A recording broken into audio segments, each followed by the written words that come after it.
It's almost 3 in the morning. I can't sleep again. Some nights I scroll through old videos of Helen on this phone. There's one where she's just standing in the kitchen, humming something. I don't even know why. I just need to see her move. I'm 72. My wife Helen passed away 3 years ago. We were married for 47 years. I want to tell you something that might sound strange.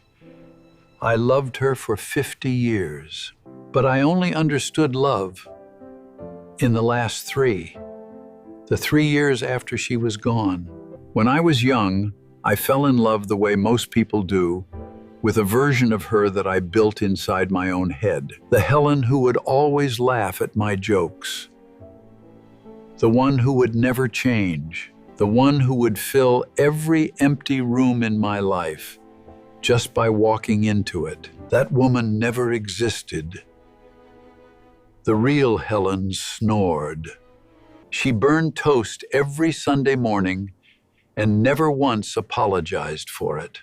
She had opinions that made me want to leave the room, and she carried a sadness in her that I spent decades pretending I couldn't see because I had no idea how to sit with someone else's pain without trying to fix it. I spent 20 years married to a ghost I had invented. And the whole time, the real woman was standing right there, waiting for me to actually look at her. The day I finally did hide, the day I stopped comparing her to the version in my head, that's when the marriage began.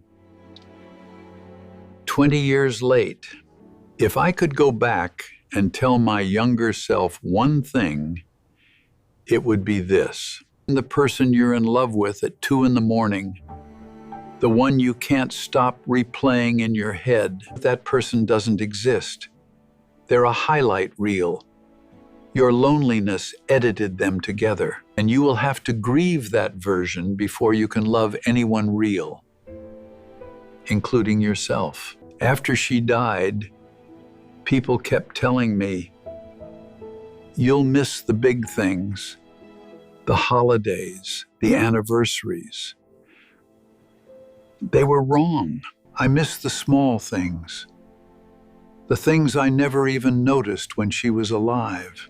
Helen used to move my reading glasses from the nightstand to the kitchen counter every morning, every single morning, because she knew that's where I'd look for them first, half asleep, before I'd even made coffee. I never thanked her for that, not once in 4 to 7 years. I notice it now. Every morning, the counter is empty, and I stand there like a fool, reaching for glasses that nobody moved. She used to order 2 coffees and give me the fuller one. She used to stand on the sunny side of the street so I wouldn't have to squint. She used to tuck in the tag on the back of my shirt when it stuck out, without saying a word, while I was talking to someone else. None of these things felt like love at the time. They felt like nothing. That's the thing about love, the real kind. It's so quiet that you don't hear it until the house goes silent. My mother used to do the same things, every single one of them. And I didn't notice that either, not until it was too late. I had 3 close friends when I was young. One is gone. One stopped talking to me after an argument I can't even remember anymore. And one is in a care home where he doesn't recognize my face. Nobody tells you that. Nobody tells you that you lose friendships the same way you lose love, quietly, and then all at once. If someone is doing these things for you right now too, a partner, a parent, a friend, you probably don't see it. That's normal. But I'm asking you, from this bed at 3 in the morning, try. Try to see it before the counter is empty. When Helen got sick, I did everything I was supposed to do. I drove her to every appointment. I held her hand in waiting rooms where nobody looks at each other. I spent 3 days learning to make her mother's soup, the one she'd been craving for weeks. I watched tutorials on my phone. I burned 2 batches. When I finally got it right and brought it to her bedside, she looked at it and said, "I can't, Arthur." She couldn't even keep water down by then. I stood in the hallway holding that pot, and I didn't know what to do with my hands. And none of it saved her.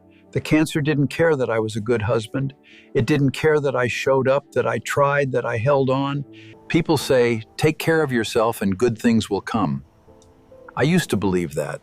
Now I think it's only half true. Taking care of yourself doesn't guarantee that anyone will love you. It doesn't guarantee that life won't spit in your face on a Tuesday morning for no reason at all. But here's what it does. It means that when the worst thing happens, and it will, you have somewhere to go. You have a self to come home to. A person inside you who can sit in an empty house at 3 in the morning and not fall apart. I didn't survive Helen's death because I'm strong. I survived it because somewhere along the way, without knowing it, I had built a floor beneath myself. And when everything else collapsed, that floor held. So no, don't take care of yourself to attract someone. Take care of yourself so that when you lose someone, you're still there. I'm not a wise man. I'm an electrician who got old.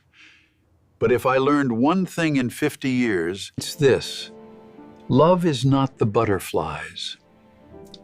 Love is not the grand gesture. Love is not even the sacrifice, though it asks for that too. Love is the glasses on the counter, the burned toast on Sunday, the sound of someone breathing next to you at 3 in the morning, and being furious about the snoring and grateful for it at the exact same time. You'll be okay. Not today, maybe, but you'll be okay. And if you're hearing this at 3 in the morning, alone, in a room that's too quiet to say, I don't know why this found you tonight, but I don't think it's an accident. Now go to sleep. One of us should.